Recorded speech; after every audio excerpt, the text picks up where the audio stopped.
Hi hello friends, இது உங்கள் வெற்றி போலீஸ் அகாடமி தென்காசி. நம்ம இன்னைக்கு என்ன பார்த்தீங்க அப்படின்னா TNUSRBக்கான இம்பார்ட்டன்ட் கொஸ்டின்லாம் பார்ட் 23 பார்க்க போகிறோம் ஃப்ரெண்ட்ஸ். பார்த்துடலாமா? நீங்கள் இன்னும் நம்மளுடைய சேனலை சப்ஸ்கிரைப் பண்ணலாம்னா சப்ஸ்கிரைப் பண்ணிடுங்க. நம்மளுடைய இன்ஸ்டியூட்டில் SIBCக்கான regular class, evening class, weekend class நடைபெற்று கொண்டிருக்கிறது. அட்மிஷன் நடைபெற்று கொண்டிருக்கிறது. நீங்கள் ஜாயின் பண்ணிக்கலாம் ஃப்ரெண்ட்ஸ். ஓகே, நம்ம இன்னைக்கு இப்போ கொஸ்டின்ஸ்க்கு போயிடலாம். ஃபர்ஸ்ட் கொஸ்டின், தேவை நெகிழ்ச்சி என்ற கருத்தை அறிமுகப்படுத்தியவர்? Answer Albert marshal. உலக வங்கி தோற்றுவிக்கப்பட்ட ஆண்டு? ஆன்சர் 1944.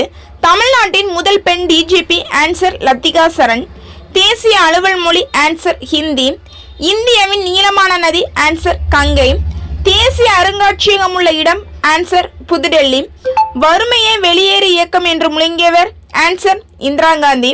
பிரம்ம சமாஜம் தொடங்கியவர்? ஆன்சர் ராஜாராம் மோகன் ராய். உணவு கெடாமல் பாதுகாக்க பயன்படுவது? Answer sodium benzoate. இந்தியாவின் ஷேக்ஸ்பியர் என அழைக்கப்படுபவர்? ஆன்சர் காளிதாசர். இந்த வீடியோ உங்களுக்கு பிடிச்சிருந்தது அப்படின்னா லைக் பண்ணுங்க, ஷேர் பண்ணுங்க. Thank you friends.